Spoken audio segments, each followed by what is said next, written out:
नमस्कार, आप देख रहे हैं बिजनेस टुडे बाजार। मैं हूं हर्ष शर्मा, एक बार फिर आपके सामने मैं हाजिर हूं बड़ी खबर लेके। एसबीआई के क्वार्टर वन के नंबर्स जारी हो चुके हैं। ये रिजल्ट्स कैसे हैं ना सिर्फ इस लिहाज से समझेंगे, बल्कि जिस तरीके से शुक्रवार को बैंक निफ्टी ने परफॉर्म किया, हमने देखा किस तरीके से इसमें गिरावट आई और 51,350 के लेवल से बैंक निफ्टी बंद हुआ। ऐसे में ये समझने की ज़रूरत है कि ये जो नंबर्स हैं वो बैंक निफ्टी को आगे बढ़ा सकते हैं या फिर और नीचे ड्रैग कर सकते हैं, क्योंकि पिछले कुछ दिनों से बैंक निफ्टी पे काफ़ी प्रेशर देखने को मिल रहा है। तो सबसे पहले देश के सबसे बड़े बैंक के नंबर्स को समझने की कोशिश करते हैं। देखिए, सबसे पहले हम लोग नेट प्रॉफिट की बात करते हैं। नेट प्रॉफिट को अगर आप देखा जाए तो इसमें 0.89% का जंप देखने को मिला, यानी कि करीब करीब नेट प्रॉफिट में 1% का वाई ऑन वाई बेसिस पे सालाना आधार पर जंप देखने को मिला है। जहां पर FY24 क्वार्टर वन में जो नेट प्रॉफिट था वो 16,000 के आसपास था, वहां से बढ़ के 17,000 के आसपास हो गया है। इसी के साथ अगर आप क्वार्टर फोर में देखें, पिछले साल के क्वार्टर में देखें, उससे कंपेयर करें तो 17,000 से, जहां पर इस बार जो 17,000 नंबर्स आए, पिछली बार 20,600 करोड़ के ये नंबर्स थे, यानी कि करीब करीब 17% का अगर आप क्वार्टर वाइज के हिसाब से देखें तो नेट प्रॉफिट डाउन हुआ है। जी हाँ, यहाँ पर अगर आप वैसे देखें वाई ऑन वाई बेसिस पर तो करीब 1% का जंप है, लेकिन अगर आप क्वार्टर और क्वार्टर के हिसाब से कंपेयर करें नेट प्रॉफिट में तो 17% की गिरावट यहाँ पे देखने को मिली है।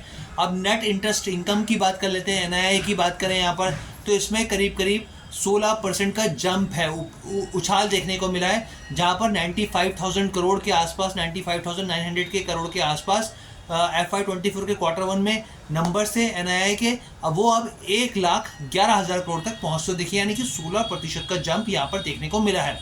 एनआईएम नेट इंटरेस्ट मार्जिन्स की बात करते हैं, डोमेस्टिक के हिसाब से देखें तो यहाँ पर करीब करीब 12 बेसिस पॉइंट्स की गिरावट है। जहाँ पर पिछले साल क्वार्टर वन में 3.47% का यहाँ पर एनआईएम था, निम्स था, वो अब घटकर 3.35% पे आ गया, यानी कि 12 बेसिस पॉइंट की गिरावट आई है एनआईएम में।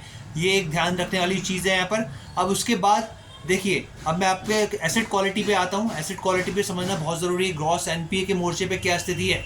ग्रॉस एनपीए के मोर्चे पर ये 2.21% आया है, यानी कि अगर आप इसकी स्थिति देखें तो 55 बेसिस पॉइंट की स्थिति बेहतर होती दिखी साल दर साल के हिसाब से।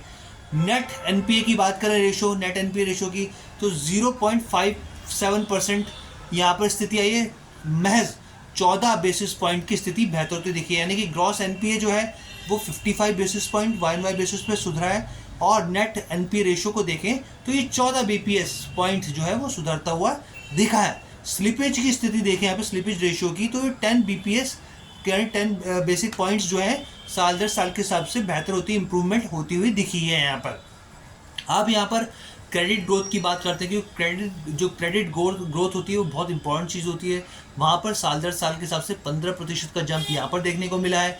रिटेल पर्सनल एडवांसेस को देखें, रिटेल लोन्स जो बांटे जाते हैं पर्सनल एडवांसेस में यहाँ पर देखे जाए तो 13% के आसपास की जंप यहाँ पे है। कॉर्पोरेट लोन्स जो है उसमें करीब 15% का जंप यहाँ पर देखने को मिला है।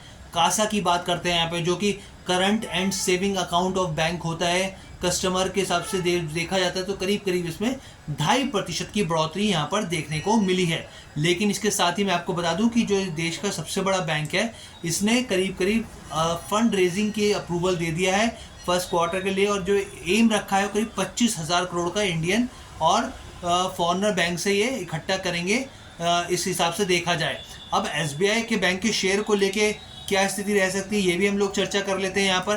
तो देखिए, हमने शुक्रवार को देखा दबाव देखने को मिल रहा था, करीब करीब 1.5% से ऊपर नीचे के तौर पर, मतलब 1.5% नीचे ये स्टॉक बंद हुआ था 847 रुपये के भाव के आसपास। अब मैंने मार्केट एक्सपर्ट राघवेंद्र जी से बात करी तो उनका कहना है जो नंबर्स हैं वो स्टेबल हैं, बहुत ज़्यादा उम्मीद नहीं थी, जो एक्सपेक्टेशन थी उससे मीट करते हुए दिखे, लेकिन बहुत इंप्रेसिव नंबर्स नहीं हैं। स्टॉक जो है वो नीचे आ सकता है, दबाव देखने को मिल सकता है, और 820 और 800 के लेवल पर भी आने वाले दिनों में जाता हुआ दिख सकता है, यानी 847 से ही इसका भाव और नीचे गिर सकता है एसबीआई के नंबर्स में। अब ये देखना होगा कि किस तरीके का असर यहाँ पर सोमवार को देखने को मिलता है, क्या बैंक निफ्टी में दबाव आता है। तो ये जो है हम लोग सोमवार को जुड़ेंगे आपके साथ 3:35 पे, आप हमारे साथ ज़रूर जुड़िएगा। दोपहर को 3:35 पर आपके सवालों के जवाब हम इनकॉर्पोरेट करेंगे अपने शो में। बहुत बहुत धन्यवाद।